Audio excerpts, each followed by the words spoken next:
we've been joined by Yasir, Masood, Afaq. He is a clinical psychologist and an addiction expert. Assalamu alaikum. Good morning. Wa alaikum assalam. Good morning to you too. Thank you for being here today. So, within the Quran, 1439 years ago, exactly, I did look up the year, how they're talking about addiction. Today, we are still dealing with addiction. It is not something that has gone away or it's not been eradicated. If anything, we're seeing this problem becoming quite prevalent. What are you seeing at the moment within Pakistan context? What kind of addiction are we going towards, and why do you think we're going towards it? Right. It is very amazing to know that the Quranic wisdom, which was there revealed to us quite a few centuries ago, is being affirmed by the latest research and psychological discoveries. Now, coming to your question, in Pakistan, unfortunately, this incidence of drug addiction is on increase. Multiple social, personal, emotional factors can be accounted for this increment in the drug addiction and the prevalent incidence. But I would like to talk about the social and environmental factors which make the lion's share in the causal factors of drug addiction. We do talk about peer pressure, environmental factors, some sort of trauma one goes through, and to get out of that trauma, they think that using drug will ease their pain on their emotional and psychological grounds, which is the other way around, in fact. So these are the main factors. And another sorry plight of this drug addiction and the prevalence in country is to be discussed, that it is increasing on the part of youth, youngsters the most. And the excitement-seeking behavior and some peer pressure that it is something in vogue and comes with a style. And again, due to our educational inflation, that will ease their stress, which is stemming from their so to speak, over obsession with the studies and their inability to manage their relationships, which are not taught or trained in even in our academic programs. So this is actually a multitude of factors which eventually lead our youngsters and even young adults to fall prey to this menace called drug addiction. Absolutely, and I'm so glad you said all of that. It's so wonderful to hear, you telling us all the different issues behind it. So now let's break that down. So when you're seeing these issues, everything that you've listed, we have the Quran, we have the Sunnah, but this is one thing also we've been discussing, is that we read it in its original form, which is wonderful and it should be done, but then the lessons that we need and the advice that it gives, you need to understand it in your own language if you're going to practice it.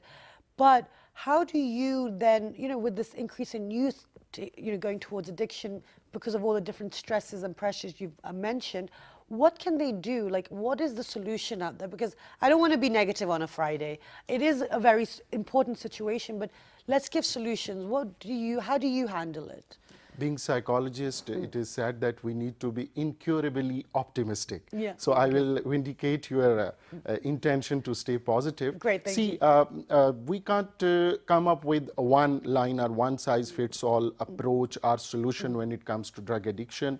Every individual falling prey to this problem comes up with a mix of social, cultural, personal, emotional, psychological attributes. So we need to take these individual differences into account. But even then, when there is a scientific knowledge, it's something more generalizable. When we talk about cure, it is possible through involvement of all the key stakeholders of one person who is addicted to drug, starting from his or her imminent family, immediate family, a friend circle. We use the word protectors and triggers.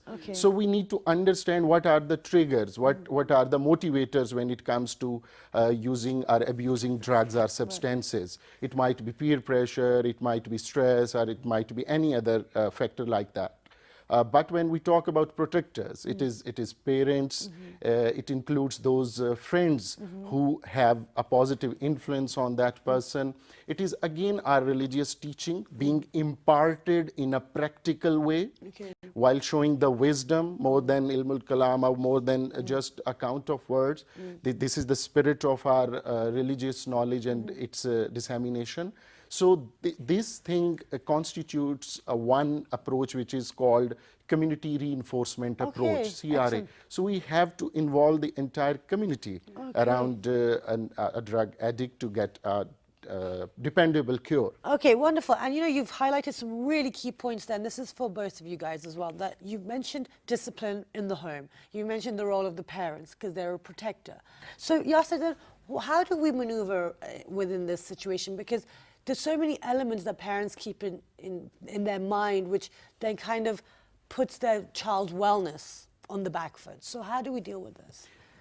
Any issue related to mental health, we have to have two approaches, preventive and curative. Dr. Kamal talked about a preventive approach, and I would just add one more aspect to this preventive approach, and that is openness in communication. Right, in our society, which is seemingly a bit judgmental society, we are avoidant of open communication when it comes to parents and their kids. Now it's getting better, but the communication is very, very important. Two, when we come to curative aspect, we have to be very clear about one thing. Drug addiction is a disease. It's not a social kink. Yes, we can attribute it as a social or moral kink, but psychologically speaking, we have to take it as a disease. Until you will not have it as a behavioral or even a cognitive disease, you will not be able to destigmatize it. As Dr. Kaval mentioned, that we have to get it, we have to help parents and stakeholders of drug addicts take this thing as a disease. That will help them destigmatize it and to approach some sort of solution. Third, and very important, when we talk about drug addiction, it is not always related to illicit drugs.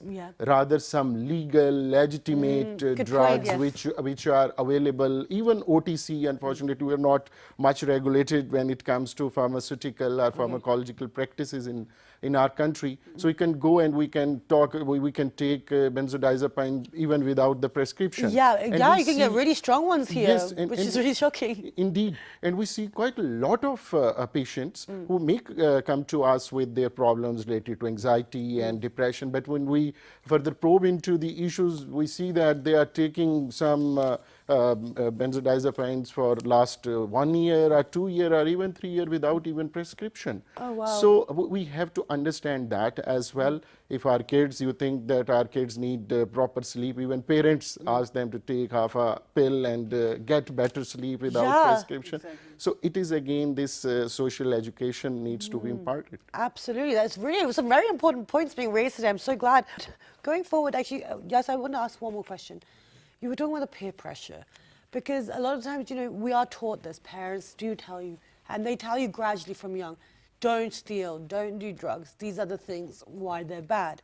But now, with the evolution of social media and the world being so connected, and how do we balance that? How are children supposed to balance that element of life? Because even as adults, we're struggling. Facebook or all these different social platforms, they create something inside, they trigger something, you don't feel good, then you go and find some comfort, temporary comfort somewhere else. You touched a pain point on my part, and as these days I'm talking about the social media addiction as well, or the mobile phone addiction. See, when we come up with a mix of do's and don'ts, for don'ts, yes, we say what is not required to be done for our children, but we have to be mindful that we have to offer some alternatives.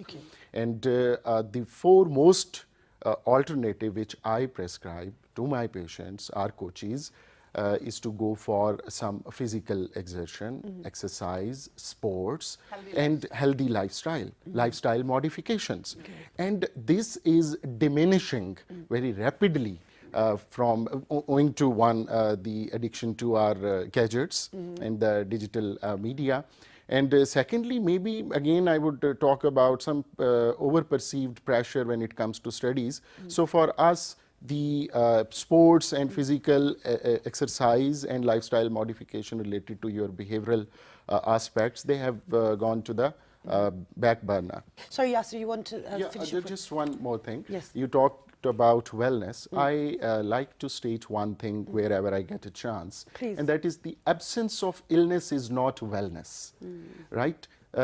If there is no illness, it means that still you are likely to fall prey to any illness in case you don't have reservoirs of resilience and vitality. Okay. So the lifestyle modification, the positive attitude towards life, good relationships and ability to manage, maintain, attain good relationships, they add to your reservoirs of being more resilient to compete and to fight against these temptations of life, be it any kind of substance and non-substance addiction. Absolutely, and this is wonderful that you were here. Thank you so much for being here on this conversation. It was very important, and we're going to invite you back because this is a huge topic, and it's actually one that need to kind of dive into a little bit more.